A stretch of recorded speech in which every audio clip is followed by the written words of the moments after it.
Good morning. I'd like to point out our current mission challenge. I think it was in last week. This is on the second page in from the back at the top. It's just opposite our prayer request. I'd like to read it. This is one of my favorite stories. Seated in a window was a young man named Eutychus, who was sinking into a deep sleep as Paul talked on and on. When he was sound asleep, he fell to the ground from the third story. I think it shows that, in a sense, the writer has a sense of humor, that sometimes when Paul, in this case, is preaching, sometimes that does put us to sleep. Sometimes I put myself to sleep. I think against these wandering thoughts, what we want to do is think, how do I stay engaged in the service? How do I? And that might be different for each person. I'm not going to give you steps 1, 2, 3, and 4 because then you'll be focusing on them. But at the same time, and this comes from a lot of ancient Christian spirituality, if something in a reading, say a scripture reading, catches your attention, it's okay to let your mind work through that. Something in a hymn, something in a prayer, something in the sermon actually catches your attention, it might be a gift to you. And it's okay to say, I want to trace this thought out and see where it takes me and maybe see what God is telling me. So think about that as we go forward in our services or as you go forward in your Bible readings. One of my later teachers in life said, if you start through your Bible reading and in the first verse something catches your attention, sit with it. It's not a matter of how much you read or how fast you read or how many times you've read this book or this Bible, but has God caught your attention with something? And is God speaking to you in this? And very often it's surprising what will catch your attention. It could be a word even that you want to sit with and think about. Or it might be, I never saw a comma here before.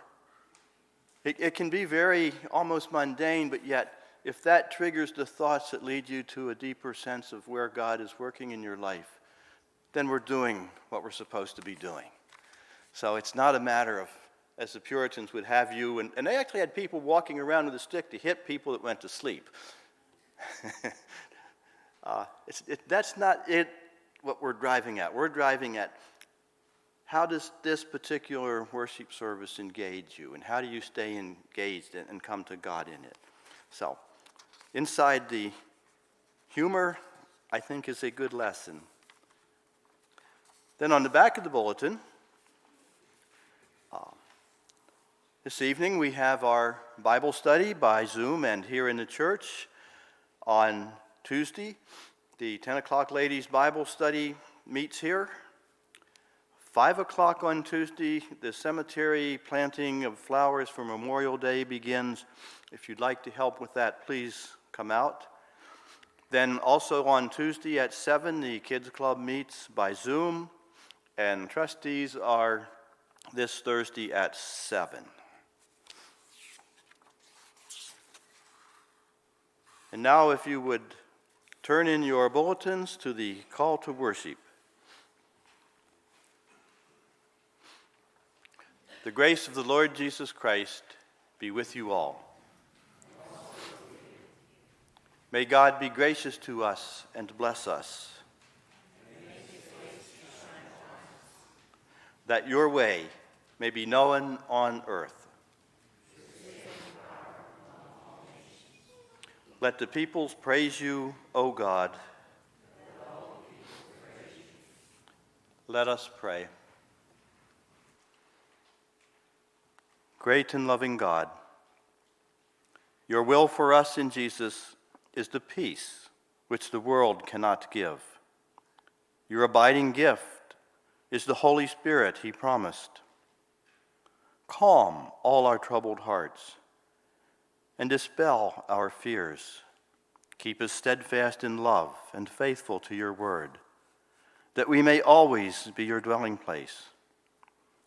Grant this through Jesus Christ, the firstborn from the dead, who lives with you now and always in the unity of the Holy Spirit, God forever and ever. Amen. And now, if you are able, please stand and sing with us the hymn that is printed here in our bulletin, Jesus Calls Us.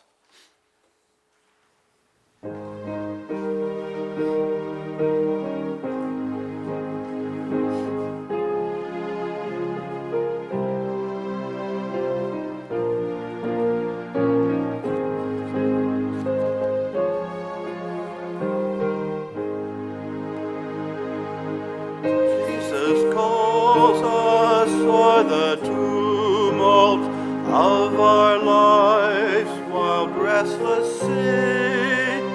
Day by day his sweet voice soundeth, saying, Christ.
If we say we have no sin in us, we deceive ourselves.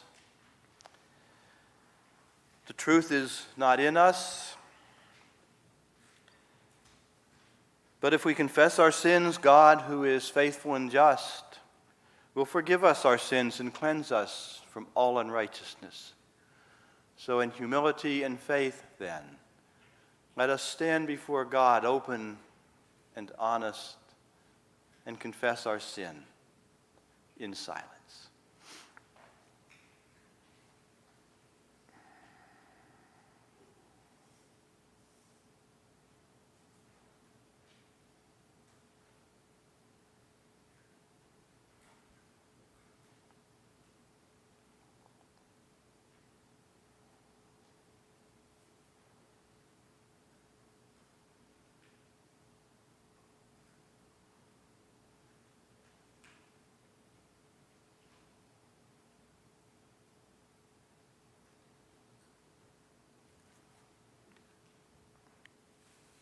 And now, if you would turn in your bulletin to the prayer of confession, printed in the bulletin, we will confess our sin together.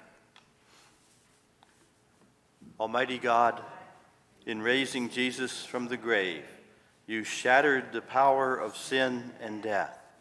We confess that we remain captive to doubt and fear, bound by the ways that lead to death. We overlook the poor and hungry, and pass by those who mourn. We are deaf to the cries of the oppressed, and indifferent to calls for peace. We despise the weak, and abuse the earth you made. Forgive us, God of mercy. Help us to trust your power to change our lives and make us new, that we may know the joy of life abundant, given in Jesus Christ, the risen Lord. And now know that the mercy of the Lord is from everlasting to everlasting. I declare to you in the name of Jesus Christ, you are forgiven. May the God of mercy, who forgives all your sins, strengthen you in all goodness and keep you in eternal life forever and ever. Amen.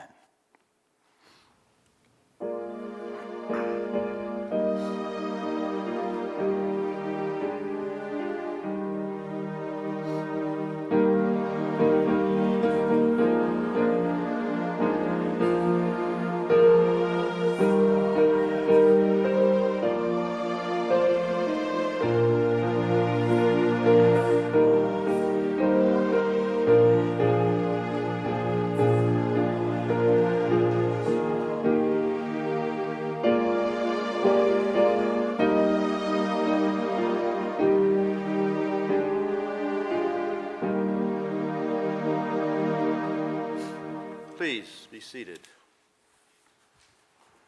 And we have two readings today. Both are New Testament readings. First from Peter's second letter, and then the gospel reading from John. Our lector today is Bill Berger, so please listen as he reads.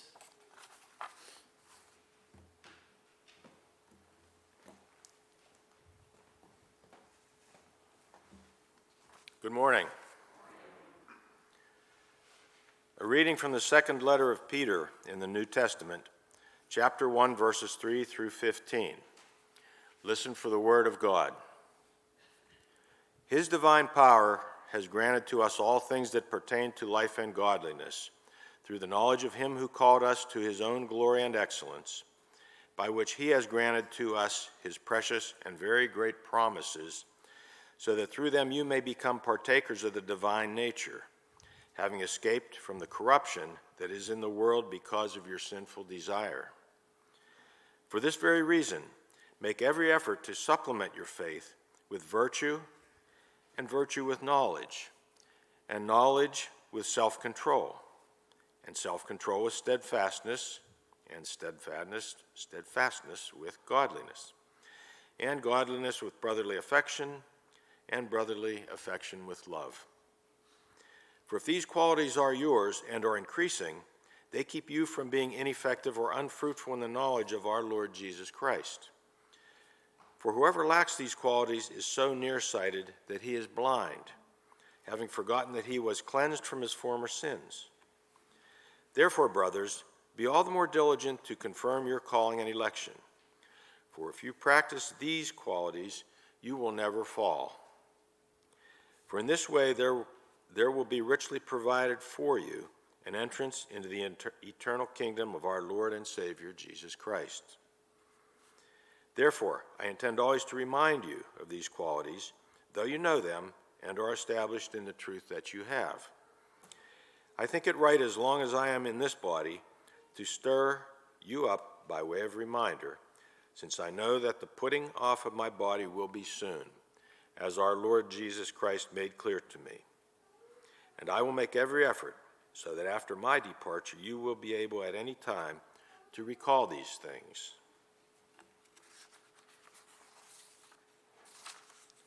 A reading from the Gospel of John, chapter 21, verses 15 through 19.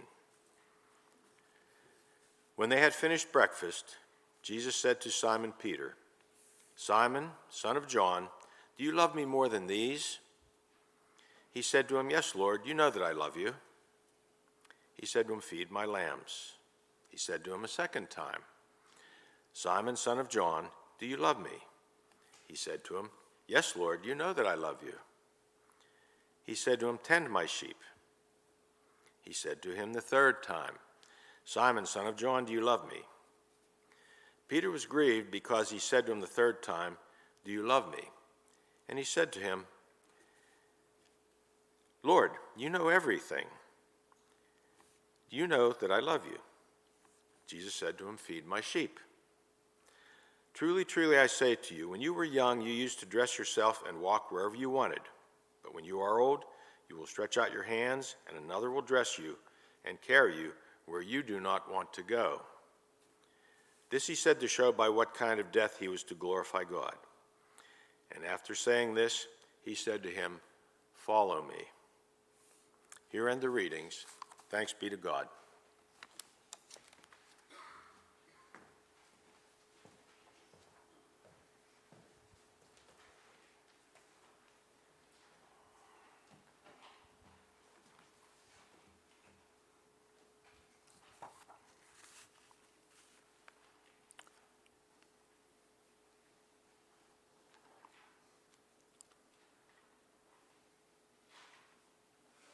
Over the years, I have had some miserable coaches. You know the ones who yell, the ones who scream, the ones who tell you what you're doing wrong, the ones who make an object lesson of you, point out your faults. We've all run into them as coaches, as teachers, as bosses. I've also had some very good ones. I've had a couple who were world class. And what separates them is that the very best coaches and teachers work by positive reinforcement. Okay. I think we can use this as a lesson in the church. I think that's what Jesus is doing here. I think we can use this as a lesson in our lives as we deal with other people. If we are still actively parents, I think we can use this. I want to give you what is, to me, a simple example, perhaps because I still come from the exercise world, but I think it will make my point for you. Suppose for some reason you want to learn how to do a back squat. Now, if you don't know what a back squat is, it's when you have a very heavy bar on your shoulder. Okay. The bar itself weighs 45 pounds. Okay? And you squat down to parallel and stand back up.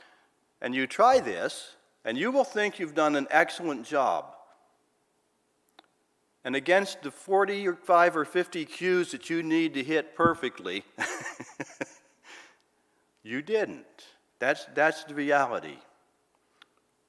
World-class athletes still get coaching. But a bad coach will say something like, "You didn't get your hips back far enough." And a good coach will say, "Try to get your hips back further this time." Do you see the difference? One is negative, one is positive.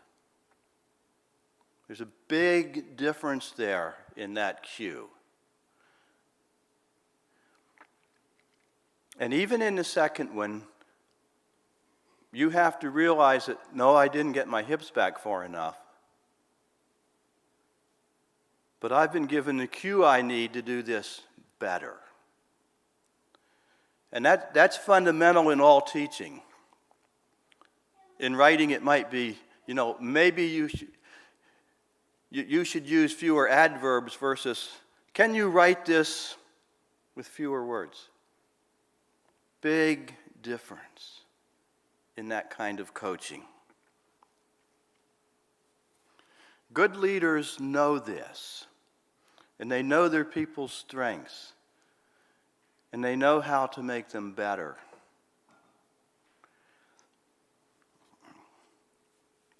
It is, by the way, how the Navy SEALs work, but I won't go down that rabbit trail today.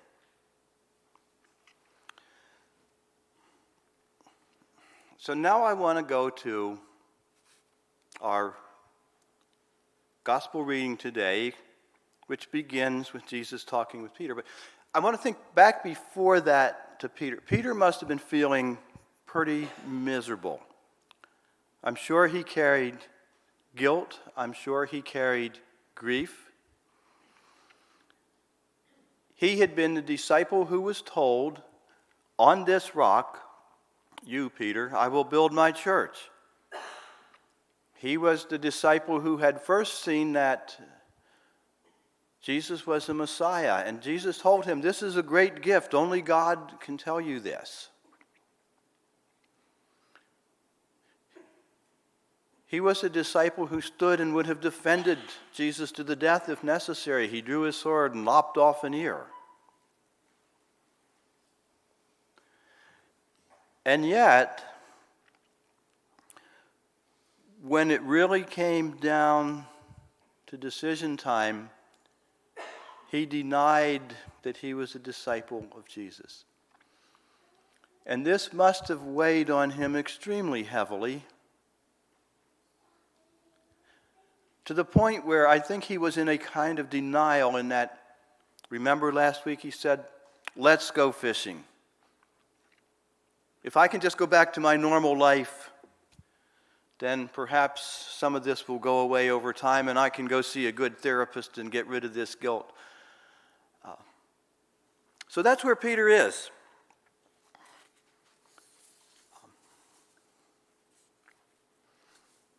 But now, Jesus is here.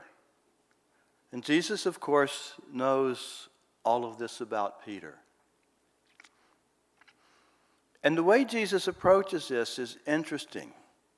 He does not wait for or demand an apology. He does not say, Peter, you're not coming back till you tell me you're sorry. He doesn't do that. I've always found this passage fascinating, the way Jesus deals with Peter.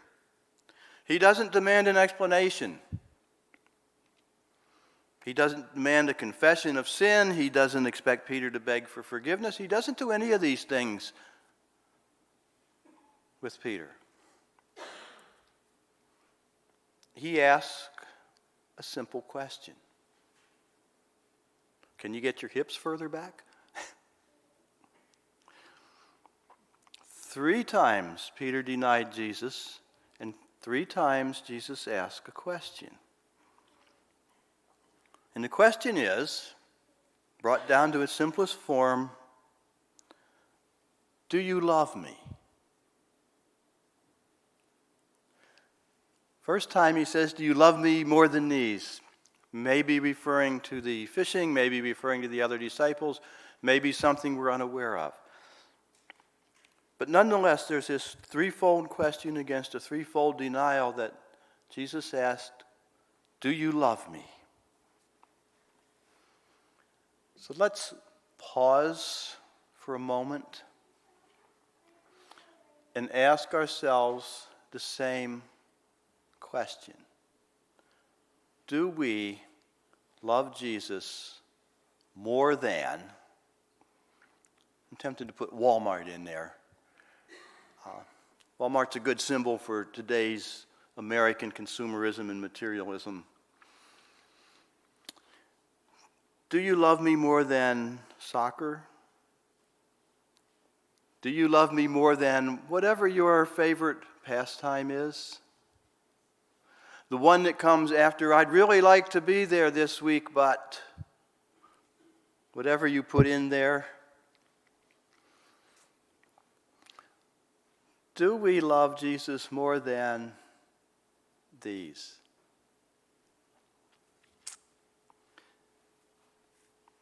J.C. Ryle, who was an Anglican, British Anglican, in and around the time of the Civil War, writes, there's no life, or there's no Christian life, where there's no love of Christ. And he's keying from these verses here.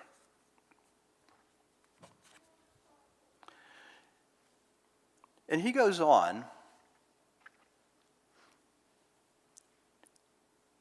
He says, no amount of knowledge, no amount of orthodoxy, that's believing the right things, no amount of correct views, or having the proper liturgy, that is, we get everything right on Sunday, right by the book, or even a respectable moral life. All of these do not make a true Christian.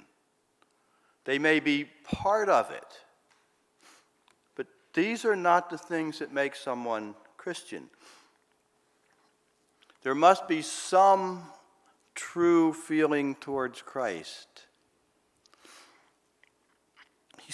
He goes on to imply that we must wish to follow Christ, we must wish to be like Christ, to learn from him through the Holy Spirit and through Scripture.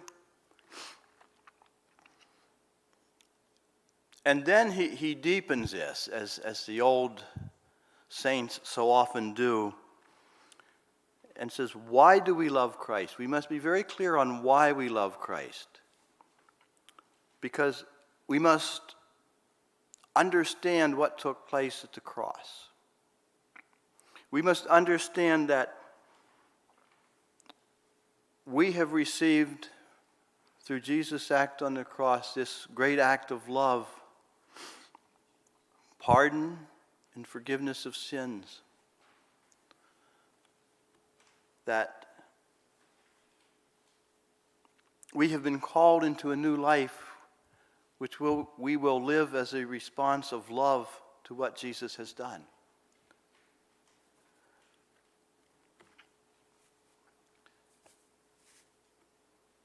And so Jesus comes to Peter and simply asks him this question: do you love me?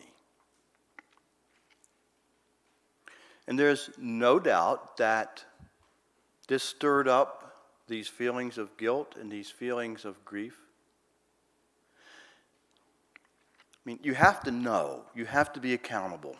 You have to acknowledge where you are in your Christian life, whether or not you're getting your hips back, to carry the analogy through. Because without that, you can't see your need for Christ. But Jesus' response is absolutely amazing in that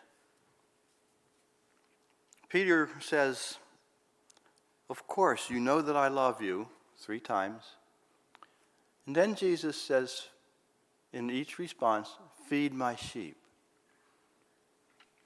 To this one who has failed him so miserably, he gives a greater task. I find that absolutely amazing. In order to restore him, he says, okay, here's what we'll do now.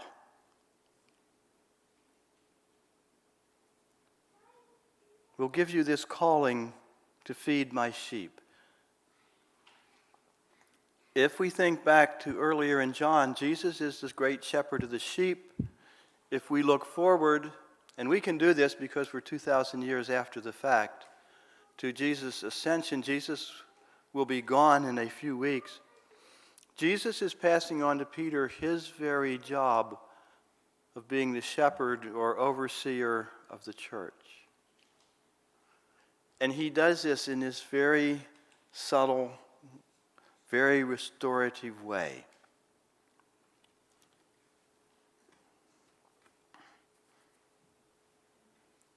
That Peter, in seeing his deep love for Christ, is now called to pass this on to others. And that is passed on in each generation of the church and has been for 2,000 years now.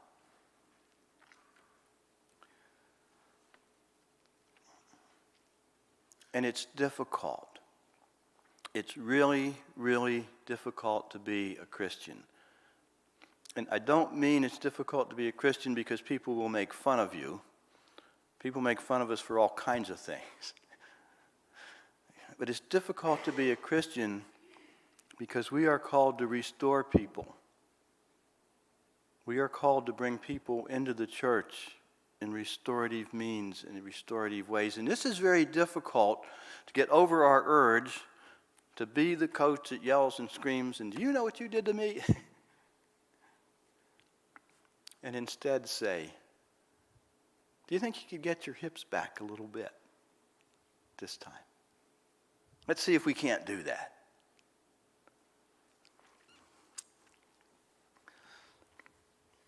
And I looked up the statistics on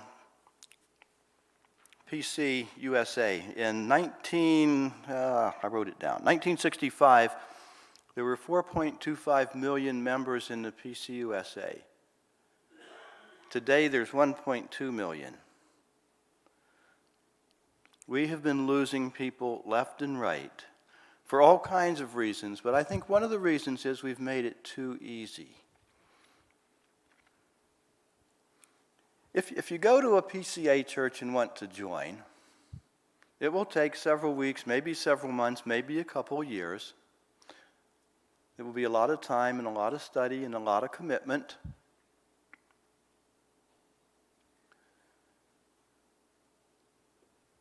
And after, I'm going to say, 2-year time period of study and examination by sessions, they might let you join. Would you believe they're growing? Okay. I'm going to give 2 other examples. One is church, one is secular. Church of the Savior in Washington, D.C. requires a 3-year period of study at what we would probably call graduate level before they let members join. That would work, right? Have you ever tried to get 6 people to come to 6 communicants classes? Yeah. Okay. Church of the Savior had remarkable growth, and it's a remarkable story. I think they've had some issues since their initial leader left. I'm not going to go down there. But a secular example, and this is from my own life. I've been following CrossFit for, a decade or more now. It's a very, very young organization, but if you look at it, it has grown exactly like the early church grew. Okay. The early church grew at 40% a year. When, like PCA and Church of the Savior, there was a long period of study before you were allowed in, before they would even teach you the Lord's Prayer or the Apostles' Creed or the equivalent thereof. It was long and it was difficult, and many of the early services had guards at the door because life expectancy as a Christian was 2 years. And it grew at 40% a year. Where I see the parallel or the analogy to CrossFit is, and you don't know how much I want to give you about an hour history here. Basically, a guy named Greg Glassman came up with short, intense workouts. Yesterday's was 15-foot rope climb, hands only. A short dash and do it again. And you're doing this for time against people. Millions and millions of people do this every day. He started in 1997 when he discovered that these short, intense workouts that often made people sick had a remarkable physical effect on them, and emotional and mental effect. It's possible that CrossFit has cured more people, not cured, but eliminated diabetes in more people than any other modality out there. Okay, there's a lot of good stuff going on here. But that's not my point. My point is that these extremely difficult workouts that will exhaust Olympic athletes in 5 minutes are done every day by normal people at a reduced level. And that CrossFit has grown from 6 people in 1997 until it was incorporated with 13 gyms in 2000 to, they have 15,000 gyms in 162 countries today. People doing very difficult things because they have very positive effects on them. And it too has declined since COVID and a leadership change. And so I want to bring us back to the church. I want to bring us back to the church in the time of Christ, in the time of Peter, when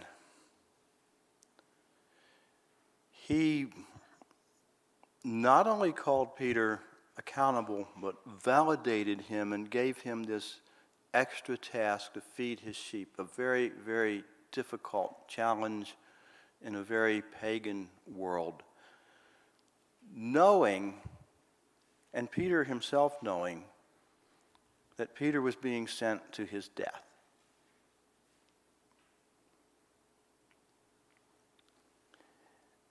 And yet this church, in which Peter learned to do these difficult things of restoring people, of bringing people a new kind of life that had never been seen in the ancient world before this. This church grew at 40% per year doing these very difficult things. Fascinating, isn't it? Let's make it easy. You want to join the church? I'll ask you these 4 questions. You can join.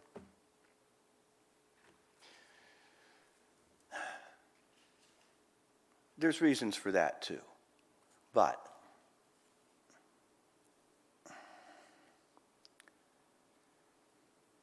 so what I'm going to suggest to us is that all of us know someone who is wounded. Every single person that you meet carries some great wound. Every single person out there has been yelled at, screamed out, denigrated, put down, often by the church. I don't know how many people I've met who say, I used to go to church until, and then comes the horror story. Okay?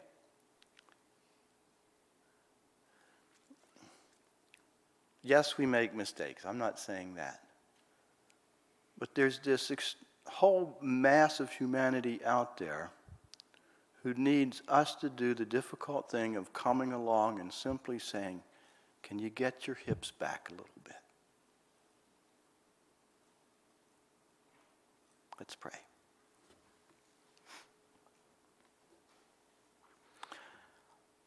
Holy God, in all our enthusiasms, in all our hopes and dreams, in all our trials, let us hear you come to us and ask the question, do you love me? And let us be like Peter and say, yes, Lord, you know I love you. So that we hear your call for us in this day and time. Through Christ in whom we pray. Amen.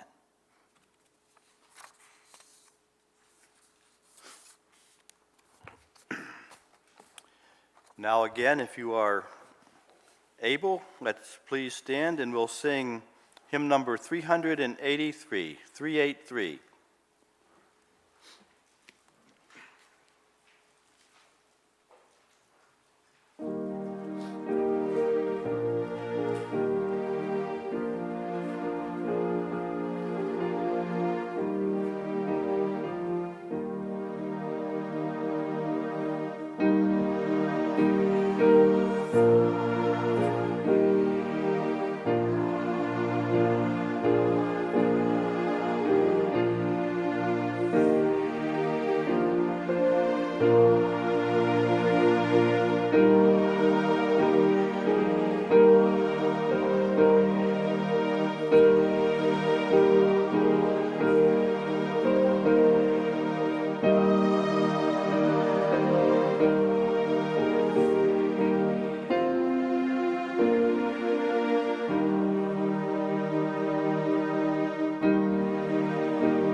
Please be seated.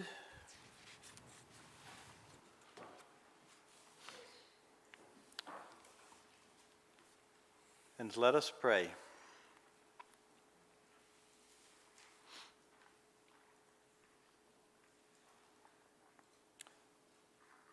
Gracious Lord,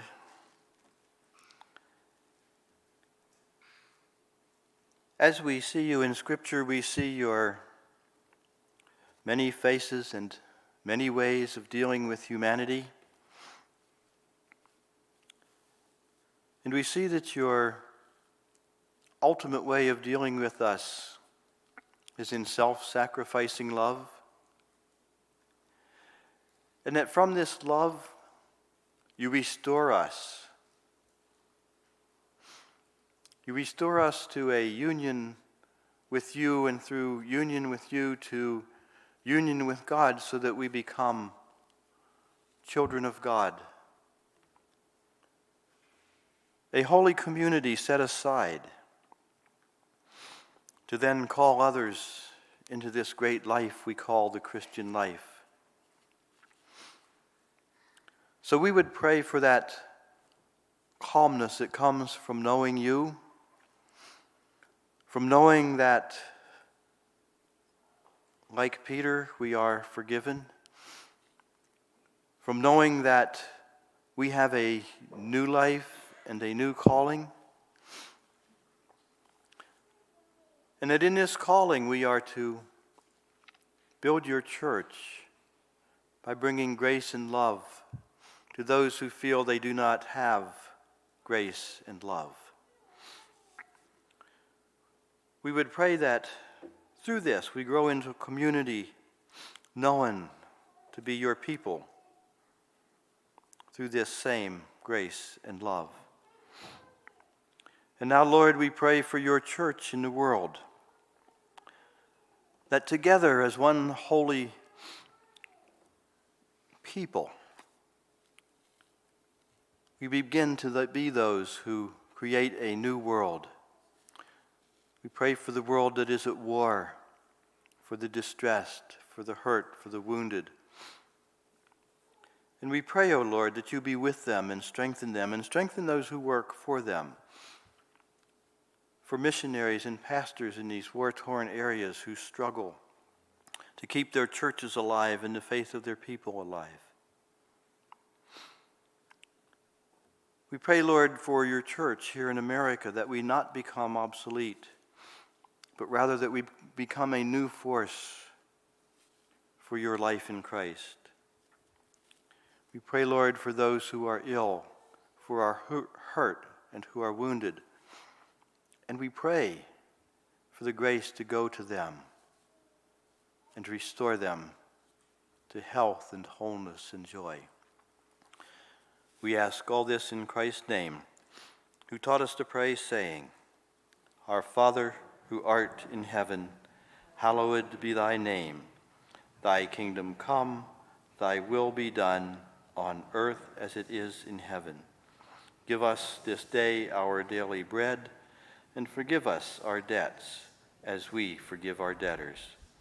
And lead us not into temptation, but deliver us from evil. For thine is the kingdom, and the power, and the glory forever. Amen. And now may the Lord bless you and keep you. May the Lord cause his face to shine upon you and be gracious to you. May the Lord lift up his countenance upon you and give you peace. Amen.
now go in peace to love and serve the Lord.